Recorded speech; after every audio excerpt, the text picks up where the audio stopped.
Welcome friends, GK GS foundation চ্যানেলে আবারও আপনাদের স্বাগত জানাই।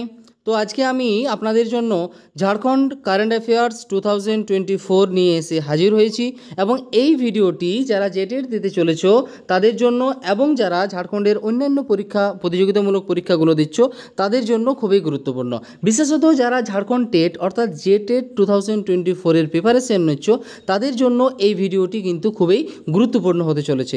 কেননা ঝাড়খণ্ড টেটের যে লেভেল 1 রয়েছে সেই লেভেল 1-এ জিকেজিএসের যে পার্টটি রয়েছে 30 নম্বরের সেই জায়গাতে কিন্তু কারেন্ট অ্যাফেয়ার্সের প্রশ্ন অবশ্যই আসবে এবং লেভেল 2-তে যে জেনারেল স্টাডিজ বা সোশ্যাল সায়েন্সের যে জায়গাটা রয়েছে সেই সোশ্যাল সায়েন্সের জায়গাটাতেও কিন্তু কারেন্ট অ্যাফেয়ার্স থেকে প্রশ্ন থাকবে। তাই স্বাভাবিকভাবে এই ভিডিওটি খুবই গুরুত্বপূর্ণ হতে চলেছে। তাই যারা ঝাড়খণ্ড টেটের প্রিপারেশান নিচ্ছ বা ঝাড়খণ্ডের আদার্স এক্সামের প্রিপারেশান নিচ্ছ তারা অবশ্যই কিন্তু ভিডিওটি প্রথম থেকে শেষ পর্যন্ত দেখবেন, এই অনুরোধ রইল। পাশাপাশি বলে নিই, আপনারা যদি এই চ্যানেলে নতুন হয়ে থাকেন তাহলে অবশ্যই কিন্তু আপনারা এই চ্যানেলটিকে সাবস্ক্রাইব করবেন, কেননা ধারাবাহিকভাবে আমরা এই চ্যানেলের মাধ্যমে ঝাড়খণ্ড টেটের প্রস্তুতি করে চলেছি এবং ঝাড়খণ্ডের যে অন্যান্য প্রতিযোগিতামূলক পরীক্ষাগুলো হয় তারও খবরাখবর কিন্তু আমরা মাঝে মধ্যে নিয়ে আসি। পাশাপাশি যে কোনো ধরনের চাকরিমূলক পরীক্ষার জন্য কিন্তু আমরা এই চ্যানেলের মাধ্যমে প্রস্তুতি করে থাকি। পাশাপাশি এই ভিডিও যদি আপনাদের ভালো লেগে থাকে অবশ্যই কিন্তু আপনারা এই ভিডিওকে লাইক করতে ভুলবেন না এবং একটা অনুরোধ বারবার আপনাদের কাছে করে থাকি যে যদি এই ভিডিও আপনাদের ভালো লাগে, আপনারা এই ভিডিওর দ্বারা উপকৃত হয়ে থাকেন তাহলে অবশ্যই কিন্তু এই ভিডিওকে কিন্তু শেয়ার করতে ভুলবেন না। চলো কথা না বাড়িয়ে আমরা কিন্তু ভিডিওর মূল পর্বে চলে আসি। দেখো, ঝাড়খণ্ড কারেন্ট অ্যাফেয়ার্সের একটা মোস্ট ভাইটাল জায়গা হচ্ছে ঝাড়খণ্ডের মন্ত্রিসভা। কেননা আমরা সকলেই জানি এই রিসেন্টলি 1 থেকে 2 বার কী হয়েছে না ঝাড়খণ্ডের মন্ত্রিসভা চেঞ্জ হয়েছে। তো কারেন্টলি যে ঝাড়খণ্ডের মন্ত্রিসভা রয়েছে যেখানে টোটাল 12 জন মন্ত্রী রয়েছেন, সেই 12 জন মন্ত্রী সম্পর্কে আমাদের কিন্তু পূর্ণাঙ্গ বিবরণ জেনে থাকতে হবে। বিভিন্ন পরীক্ষায় কিন্তু এখান থেকে প্রশ্ন হয়েই, যদি এমনি বলা থাকে যে বর্তমান অর্থমন্ত্রীকে, বর্তমান শ্রমমন্ত্রীকে, বর্তমান কৃষিমন্ত্রীকে, এই ধরনের কোয়েশ্চেন কিন্তু যে কোনো ঝাড়খণ্ডের চাকরিমূলক পরীক্ষাতে মাঝে মধ্যেই কিন্তু এসে থাকে। তো স্বাভাবিকভাবে ঝাড়খণ্ডের যে মন্ত্রিসভা বা ক্যাবিনেট রয়েছে সেই ক্যাবিনেট সম্পর্কে কিন্তু আমাদের সঠিক ইনফরমেশন রাখা উচিত। তাহলে চলো শুরু করি। দেখো, ঝাড়খণ্ডের যিনি বর্তমান মুখ্যমন্ত্রী রয়েছেন তিনি হচ্ছেন হেমন্ত সোরেন। আমরা সকলে জানি ঝাড়খণ্ড মুক্তি মোর্চা যে রাজনৈতিক দল, সেই রাজনৈতিক দল থেকে তিনি বিলং করেন এবং তিনি হচ্ছেন একজন বরিষ্ঠ বা তিনি হচ্ছেন ঝাড়খণ্ডের একজন খ্যাতনামা ব্যক্তি। তার নাম হচ্ছে হেমন্ত সোরেন, যিনি হচ্ছেন না শিবু সোরেনের পুত্র এবং তিনি ঝাড়খণ্ডের 13তম মুখ্যমন্ত্রী। কততম? 13তম মুখ্যমন্ত্রী। ইনি ঝাড়খণ্ডের 3য়বারের জন্য মুখ্যমন্ত্রী নির্বাচিত হয়েছেন। অর্থাৎ এই পদে তিনি যে এই জুলাই মাস থেকে আছেন, জুলাই মাস থেকে তিনি 3য়বারের জন্য নির্বাচিত হয়েছেন। এর আগে তিনি অলরেডি 2 বার এই মুখ্যমন্ত্রী পদে বসেছিলেন। ইনি হচ্ছে এটা তার 3য় চরণ বা 3য়বারের জন্য তিনি মুখ্যমন্ত্রী হন এবং তিনি 13তম মুখ্যমন্ত্রী। হেমন্ত সোরেনের মন্ত্রিসভায় যে বাকি মন্ত্রীরা রয়েছেন তাদের সম্পর্কে আমরা একবার জেনে নিই। সবচেয়ে বরিষ্ঠ মন্ত্রীদের মধ্যে রয়েছেন চম্পাই সোরেন। ইনি আগে কী ছিল না হেমন্ত সোরেনের আগে ইনি মুখ্যমন্ত্রী ছিলেন ঝাড়খণ্ডের। তাহলে সেই চম্পাই সোরেন তিনি বর্তমানে জলসম্পদ এবং উচ্চ কারিগরি বিভাগের মন্ত্রীপদে রয়েছেন। জলসম্পদ এবং উচ্চ কারিগরি বিভাগের মন্ত্রীপদে রয়েছেন। 2 নম্বর হচ্ছে তোমার রামেশ্বর ওরাও, ইনি অর্থ ও বাণিজ্য মন্ত্রী পদে রয়েছেন। সদানন্দ ভোক্তা, ইনি শ্রমমন্ত্রী পদে রয়েছেন। বৈদ্যনাথ রাম স্কুল শিক্ষা ও সাক্ষরতা মন্ত্রী পদে রয়েছেন। দীপক বিরুবা, ইনি SC/ST OBC বিভাগের মন্ত্রী পদে রয়েছেন এবং বন্যা গুপ্তা, ইনি স্বাস্থ্য ও খাদ্যমন্ত্রী পদে রয়েছেন। চলো বাকি ক্যাবিনেটের মন্ত্রীদের সম্পর্কে একটু জেনে নিই। তারা হলেন ইরফান আনসারি। এই ব্যক্তি এর আগে মন্ত্রী ছিলেন না, এই প্রথম তাকে ক্যাবিনেট মন্ত্রিসভায় স্থান দেওয়া হয়েছে এবং তিনি গ্রামীণ বিকাশ ও পঞ্চায়েত মন্ত্রী রূপে কিন্তু দায়িত্বভার সামলাচ্ছেন। নেক্সট হচ্ছে তোমার মিথিলেশ কুমার ঠাকুর, ইনি পানীয় জল এবং স্বচ্ছতা বিভাগের মন্ত্রী পদে নিযুক্ত রয়েছেন। হাফিজুল ইসলাম, ইনি অলরেডি এই পদে আগেও ছিলেন মাইনরিটি ওয়েলফেয়ার এবং পর্যটন ও নগরোন্নয়ন মন্ত্রী। নেক্সট যে 2 জন মহিলা মন্ত্রী রয়েছেন ঝাড়খণ্ডের ক্যাবিনেট মন্ত্রিসভায়, সেক্ষেত্রে সেই 2 জন হলেন একজন বেবি দেবী এবং একজন হচ্ছে তোমার দীপিকা পান্ডে সিং। বেবি দেবী কোন পদে রয়েছেন না তিনি হলেন মহিলা ও শিশু বিভাগ এবং সামাজিক সুরক্ষা মন্ত্রী এবং দীপিকা পান্ডে সিং ইনি হচ্ছেন কৃষি, পশুপালন ও জরুরিকালীন বিভাগের মন্ত্রী। তাহলে এই হলো আমাদের 12 জন গুরুত্বপূর্ণ ঝাড়খণ্ডের ক্যাবিনেট মন্ত্রী। এর পাশাপাশি আমরা চলো জেনে নিই যে কয়েকটি গুরুত্বপূর্ণ পদে বর্তমান অর্থাৎ কারেন্টলি বিভিন্ন গুরুত্বপূর্ণ ঝাড়খণ্ডের পদে কোন কোন ব্যক্তি রয়েছেন। যেমন বর্তমানে যিনি ঝাড়খণ্ড রাজ্যের রাজ্যপাল তিনি হচ্ছেন সন্তোষ গ্যাংওয়ার। সন্তোষ গ্যাংওয়ার হচ্ছে বর্তমান ঝাড়খণ্ড রাজ্যের রাজ্যপাল। নেক্সট, বর্তমান মুখ্য সচিব চিফ সেক্রেটারি কে রয়েছেন না চিফ সেক্রেটারি রয়েছেন এল খেয়ান্তে রয়েছেন তোমার চিফ সেক্রেটারি। নেক্সট, বর্তমানে ঝাড়খণ্ডের ডিজিপি পদে যিনি রয়েছেন তার নাম হচ্ছে অনুরাগ গুপ্তা। ডিজিপি পদে যে ব্যক্তি রয়েছেন তার নাম হচ্ছে অনুরাগ গুপ্তা। নেক্সট, ঝাড়খণ্ড হাইকোর্টের বর্তমান মুখ্য ন্যায়াধীশ তিনি রয়েছেন সুজিত কুমার প্রসাদ। ইনি অ্যাক্টিং পদে রয়েছেন কিন্তু, হ্যাঁ, পার্মানেন্ট পদ বা পার্মানেন্ট ভ্যাকেন্টের উপর তিনি নয়, অ্যাক্টিং হিসাবে তিনি কাজ করছেন, যার নাম হচ্ছে সুজিত নারায়ণ প্রসাদ। জুলাই মাসে তিনি অ্যাপয়েন্ট হয়েছেন। জ্যাক অর্থাৎ যার আন্ডারে আমরা কিন্তু ঝাড়খণ্ড টেট পরীক্ষা দিতে চলেছি, সেই জ্যাক ঝাড়খণ্ড একাডেমিক কাউন্সিলের বর্তমান চেয়ার পদে রয়েছেন ডক্টর অনিল কুমার মাহাতো তিনি কিন্তু জ্যাকের চেয়ারম্যান বর্তমানে।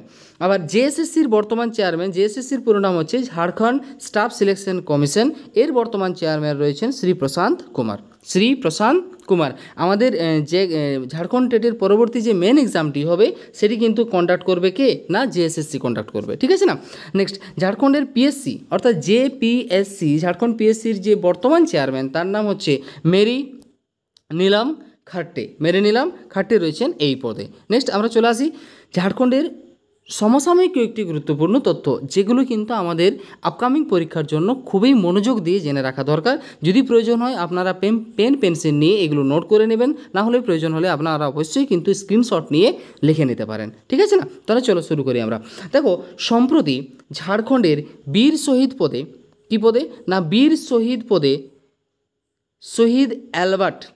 বীর শহীদ রূপে শহীদ অ্যালবার্ট এক্কা, নাম হচ্ছে তোমার অ্যালবার্ট এক্কা, এর নাম অনুসারে আন্দামান নিকোবরের একটি দ্বীপের নাম রাখা হয়। তাহলে বর্তমানে দুজন ব্যক্তির নাম অনুসারে কিন্তু আন্দামান নিকোবর দ্বীপপুঞ্জের নামকরণ করা হয়। একজন হচ্ছে উত্তরপ্রদেশের আর দ্বিতীয়জন হচ্ছে ঝাড়খণ্ডের একজন ভূতপূর্ব সৈনিক ছিলেন যিনি শহীদ হয়েছিলেন, তার নাম হচ্ছে অ্যালবার্ট এক্কা। এবং ইনি ঝাড়খণ্ডের প্রথম ব্যক্তি যিনি পরমবীর চক্রে সম্মানিত হন। ঝাড়খণ্ডের প্রথম ব্যক্তি হিসাবে তিনি মরণোত্তর কিন্তু পরমবীর চক্রে সম্মানিত হয়েছিলেন, মরণোত্তর। আবার ইনার সম্পর্কে একটা কথা বলে নিই, 1971-এ যে ভারত পাকিস্তান যুদ্ধ হয়েছিল সেই সময় তিনি কিন্তু কী হন না সেই সময় তিনি শহীদ হয়েছিলেন। তাহলে এইটুকু আমাদের মনে রাখতে হবে যে অ্যালবার্ট এক্কা নামে একজন বীর শহীদ, ঝাড়খণ্ডের বীর শহীদ, যার জন্ম হয়েছিল গুমলা জেলাতে। এবং এই বীর শহীদ কী করেন না এই বীর শহীদের নাম অনুসারে বর্তমানে কী করা হয়, গভর্নমেন্ট অফ ইন্ডিয়ার তরফ থেকে জানানো হয় যে এর নামে একটি আন্দামান নিকোবর দ্বীপপুঞ্জের একটি দ্বীপের নামকরণ করা হবে। অলরেডি হয়ে গেছে কিন্তু। নেক্সট, প্যারিস অলিম্পিক আমরা সকলে জানি কয়েকদিন আগে প্যারিস অলিম্পিক সমাপ্তি ঘোষণা করা হলো 11 তারিখে, 11 আগস্ট। সেই প্যারিস অলিম্পিক 2024-এ তীরন্দাজি বিভাগে ঝাড়খণ্ড থেকে অংশগ্রহণ করেন দীপিকা কুমারী এবং অঙ্কিতা ভগত। এই দুজন মহিলা কী করেন না তীরন্দাজি বিভাগে ঝাড়খণ্ড থেকে পার্টিসিপেট করেছিলেন। দীপিকা কুমারী এর আগের অলিম্পিকেও পার্টিসিপেট করেছিলেন, কিন্তু প্রথম অঙ্কিতা ভগত কিন্তু এই প্যারিস অলিম্পিকে পার্টিসিপেট করছে। চলো আমরা পরবর্তী স্লাইডে চলে আসি। এখানে বলা রয়েছে 28 জুন 2024, এই ডেটগুলোও কিন্তু আমাদের মনে রাখতে হবে। ঝাড়খণ্ড ক্যাবিনেট মন্ত্রকে 120 ইউনিটের বদলে 200 ইউনিট বিদ্যুৎ ফ্রিতে দেওয়ার প্রস্তাব গৃহীত হয়েছে।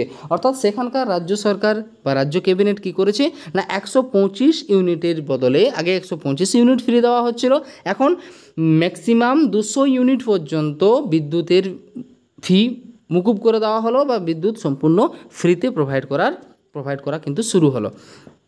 এই সিদ্ধান্তটি যখন নেওয়া হয় তখন ঝাড়খণ্ডের মুখ্যমন্ত্রী যিনি ছিলেন তার নাম হচ্ছে চম্পাই সোরেনের ক্যাবিনেটের মন্ত্রকের অধীনেই কিন্তু এই সিদ্ধান্তটি নেওয়া হয়েছিল এবং এই সিদ্ধান্তটি বর্তমানে প্রায় কার্যকরী হয়ে রয়েছে।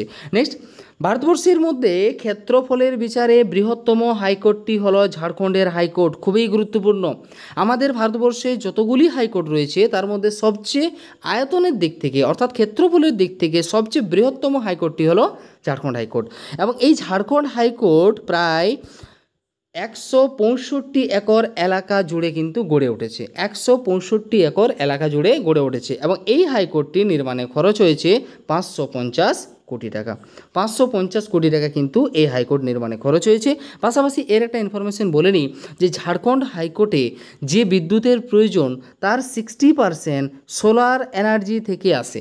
অর্থাৎ এই হাইকোর্টের জন্য যে বিদ্যুৎ খরচ হয় সেই বিদ্যুতের 60% কিন্তু সোলার এনার্জি থেকে প্রোভাইড করা হয়। ঠিক আছে না? চলো নেক্সট চলে আসি যে ডিসেম্বর 2023-এ ঝাড়খণ্ডের তৃতীয় লিঙ্গের মানুষদের প্রতি অর্থাৎ ট্রান্সজেন্ডারদের প্রতি মাসে 1000 টাকা করে দেওয়ার কথা বলা হয়েছে। মাসে 1000 টাকা করে দেওয়ার কিন্তু কথা বলা হয়েছে।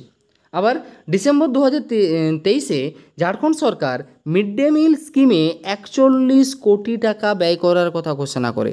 আমরা সকলেই জানি মিড ডে মিল স্কিম একটি গুরুত্বপূর্ণ প্রকল্প কেন্দ্র সরকারের। সেই প্রকল্পের আন্ডারে ঝাড়খণ্ড রাজ্যও পড়ছে এবং সেই রাজ্য সরকার, বিশেষ করে সেই রাজ্য 2023 সালের যে বাজেট তারা ঘোষণা করে যে 41 লক্ষ টাকা তারা এই খাতে ব্যয় করবে। ঠিক আছে, সর্বপ্রথম মিড ডে মিল স্কিম ভারতের কোন রাজ্যে চালু হয়েছিল? আপনারা যদি জেনে থাকেন অবশ্যই কিন্তু কমেন্টে জানাতে ভুলবেন না।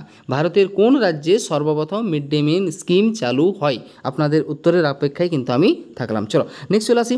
সম্প্রতি ঝাড়খণ্ডের দেওঘর একটি জেলার নাম, দেওঘর জেলাতে প্রসার ভারতী দ্বারা রেডিও স্টেশন এবং দূরদর্শন কেন্দ্র খোলা হয়েছে। তাহলে প্রসার ভারতী কী করেছে? ঝাড়খণ্ডের দেওঘর জেলাতে রেডিও স্টেশন এবং একটি দূরদর্শন কেন্দ্র স্থাপন করেছে। ঝাড়খণ্ডের সবচেয়ে দীর্ঘতম জাতীয় সড়কটির নাম হলো NH20। NH20 হলো তোমার ঝাড়খণ্ডের দীর্ঘতম জাতীয় সড়ক। পরবর্তী স্লাইডে চলে আসি। উত্তরাখণ্ড রাজ্যে অনুষ্ঠিত আন্ডার-17 জুনিয়র ন্যাশনাল কুস্তি প্রতিযোগিতায় ঝাড়খণ্ডের বিকাশ কাশ্যপ এবং আদিত্য কুমার স্বর্ণপদক লাভ করেছে। এবছর অর্থাৎ 2024-এ এই যে সমসাময়িক সময়ে অনুষ্ঠিত উত্তরাখণ্ড রাজ্যে অনুষ্ঠিত হয়েছিল আন্ডার-17 জুনিয়র ন্যাশনাল কুস্তি প্রতিযোগিতা। সেক্ষেত্রে সেখানে কি করেছে না, বিকাশ কাশ্যপ ও আদিত্য কুমার নামে দুজন ঝাড়খণ্ডের প্রতিযোগী তারা কি করেছে না, স্বর্ণপদক লাভ করেছে। নেক্সট চলে আসি আমরা। ঝাড়খণ্ডের দীপিকা সোরেন খুব একটা ইম্পর্ট্যান্ট নাম। সমসাময়িক অনেকগুলো পরীক্ষাতে কিন্তু এই নাম থেকেই কিন্তু ডাইরেক্ট কোয়েশ্চেন নিয়ে আসা হয়েছে। তাই আমি এখানে এই কোয়েশ্চেনটি কিন্তু রেখেছি যে দীপিকা সোরেন কোন খেলার সাথে যুক্ত। এটি হয়তো কারেন্ট অ্যাফেয়ার্স নয়, কিন্তু এই প্রশ্নটি কিন্তু অনেক পরীক্ষাতে এসেছিল, তাই আমি এই জায়গাটি একে এখানে কিন্তু সিলেক্ট করেছি যে ঝাড়খণ্ডের দীপিকা সোরেন হচ্ছে কি না হকি খেলার সাথে যুক্ত। কিসের সাথে? না, তিনি হকি খেলার সাথে যুক্ত। নেক্সট রয়েছে কি hockey India player of the year 2023। আবার বলি, hockey India player of the year 2023 পুরস্কার প্রদান করা হয় ঝাড়খণ্ডের হকি খেলোয়াড় সেলিমা টেটেকে। ঝাড়খণ্ডের হকি খেলোয়াড় সেলিমা টেটেকে এই পুরস্কারে সম্মানিত করা হয়। আবার আমরা মহেন্দ্র সিং ধোনি, আমরা সকলেই জানি ঝাড়খণ্ডের রাঁচি শহর হচ্ছে মহেন্দ্র সিং ধোনির বাসভূমি বা সেখানেই তার জন্মস্থান এবং সেটাই তার হোম টাউন। সেই মহেন্দ্র সিং ধোনি 2018 খ্রিস্টাব্দে পদ্মভূষণ পুরস্কারে ভূষিত হন। আমরা জানি মহেন্দ্র সিং ধোনি দুটো পুরস্কারে ভূষিত হয়েছে কেন্দ্রীয় সরকারের দ্বারা, এক হচ্ছে পদ্মশ্রী এবং পদ্মভূষণ। লেটেস্ট 2018 সালে তিনি পদ্মভূষণ সম্মানে কিন্তু ভূষিত হয়েছেন। যদিও এটি কারেন্ট অ্যাফেয়ার্সের মধ্যে নয়, কিন্তু ইনফরমেশনটি আমাদের জেনে রাখতে হবে। নেক্সট চলে আসি আমরা যে সম্প্রতি ঝাড়খণ্ডে মোট 3টি বন্দে ভারত ট্রেন চলছে। এখন যদি বলা হয় যে ঝাড়খণ্ডে মোট কয়টি বন্দে ভারত ট্রেন চলছে, না 3টি বন্দে ভারত ট্রেন চলছে। কি কি না 27 জুন 2023-এ রাঁচি থেকে পাটনার মধ্যে প্রথম বন্দে ভারত ট্রেন কিন্তু চালানো হয়েছিল। দ্বিতীয় বন্দে ভারত ট্রেন চলেছিল 24 সেপ্টেম্বর 2023। এই দিন উদ্বোধন করা হয় রাঁচি থেকে হাওড়া, যে ট্রেনটি আমাদের পুরুলিয়ার স্টেশনের মধ্য দিয়ে কিন্তু যাতায়াত করে। তারা রাঁচি থেকে হাওড়া 24 সেপ্টেম্বর 2023 এবং রিসেন্টলি অর্থাৎ এবছরেরই 18ই মার্চ 2024-এর 18ই মার্চ রাঁচি থেকে বারাণসী পর্যন্ত একটি বন্দে ভারত এক্সপ্রেস ট্রেন কিন্তু চালানো হয়েছে বা চালানো শুরু হয়েছে। অর্থাৎ বলতেই পারি যে ঝাড়খণ্ডে মোট বন্দে ভারত ট্রেনের সংখ্যা হচ্ছে কটি না 3টি। তিনটি বন্দে ভারত ট্রেন কিন্তু ঝাড়খণ্ডে এখন বর্তমানে চলছে। তাহলে নেক্সট আমরা চলে আসি ঝাড়খণ্ডের প্রথম মহিলা পরিচালিত লাইব্রেরি। খুব ইম্পর্টেন্ট আপকামিং এক্সামগুলির জন্য, বিশেষ করে জেটেডের কথা বলি, খুব ইম্পর্টেন্ট একটা প্রশ্ন যে ঝাড়খণ্ডে প্রথম মহিলা পরিচালিত লাইব্রেরি গুমলা জেলাতে খোলা হয়েছে সাবিত্রীবাই ফুলের নাম অনুসারে। কার নাম অনুসারে এই লাইব্রেরিটি খোলা হয় না সাবিত্রীবাই ফুলের নাম অনুসারে কিন্তু এই লাইব্রেরিটি খোলা হয়েছে। পাশাপাশি এসডিজি ইন্ডেক্স 2023-24-এ ঝাড়খণ্ডের স্থান হচ্ছে 27তম হচ্ছে ঝাড়খণ্ডের স্থান। নেক্সট পরবর্তী স্লাইডে চলে আসি। এই জায়গায় আমি কিন্তু কয়েকটি গুরুত্বপূর্ণ বই রেখেছি। এবং তাদের যারা রচয়িতা রয়েছে সেই রচয়িতাদের নাম কিন্তু আমরা এখানে কিন্তু রেখেছি। এই বইগুলো আপনাদেরকে কিন্তু ভালোভাবে মনে রাখতে হবে। যে কোনো আপকামিং ঝাড়খণ্ডের এক্সামের জন্য এই বইগুলির গুরুত্ব অনেক। যেমন কিছু কিছু এই বইগুলোর মধ্যেই যেমন এক মধুর Swapna, the Adivasi will not dance, এই বইগুলো কিন্তু অনেক পরীক্ষাতে অলরেডি এসেছে। তাই এই বইগুলোর নাম এবং তাদের অথারের নাম আপনাদেরকে ভালো করে জেনে রাখতে হবে। দেখো, প্রথম যে বইটি রয়েছে the political life of memory, Birsa Munda in contemporary India, এর রচয়িতা হচ্ছেন Rahul Ranjan. The political life of memory, Birsa Munda in contemporary India, এর রচয়িতা হচ্ছে রাহুল রঞ্জন। নেক্সট, দ্বিতীয় নম্বর বইটি হচ্ছে the Adivasi will not dance, the Adivasi will not dance, এর রচয়িতা হলেন হাঁসদা শোভেন্দ্র শেখর। হাঁসদা শোভেন্দ্র শেখর হচ্ছেন এই বইটির রচয়িতা। নেক্সট, একটি গুরুত্বপূর্ণ বই এক মধুর স্বপ্না, এক মধুর স্বপ্না, এই বইটির রচয়িতা হলেন প্রেম রঞ্জন অনিমেষ। প্রেম রঞ্জন অনিমেষ হচ্ছেন এই বইটির রচয়িতা। নেক্সট হচ্ছে সংবিধান প্রদত্ত আদিবাসী অধিকার বিপন্ন, এই শিরোনামে একটি বই লিখেছেন বিখ্যাত একজন মহিলা যার নাম হচ্ছে দয়ামণি বার্লা। এই দয়ামণি বার্লা, একে ঝাড়খণ্ডের আয়রন লেডি বলা হয়। আয়রন লেডি বলা হয় কাকে? না, এই দয়ামণি বার্লাকে। ইনি কিন্তু এই বইটি রচনা করেছেন। নেক্সট, যদি ভিডিওটি ভালো লেগে থাকে ভিডিওটি শেষ পর্যন্ত দেখার জন্য আপনাদেরকে অশেষ ধন্যবাদ। পাশাপাশি বলে রাখি, এই চ্যানেলে নিয়মিত ভিডিও পেতে আপনারা অবশ্যই কিন্তু এই চ্যানেলটিকে সাবস্ক্রাইব করে রাখবেন, ভিডিওকে লাইক করবেন এবং ভিডিওকে শেয়ার করতে ভুলবেন না। ভিডিওটি শেষ পর্যন্ত দেখার জন্য আবারও অশেষ ধন্যবাদ।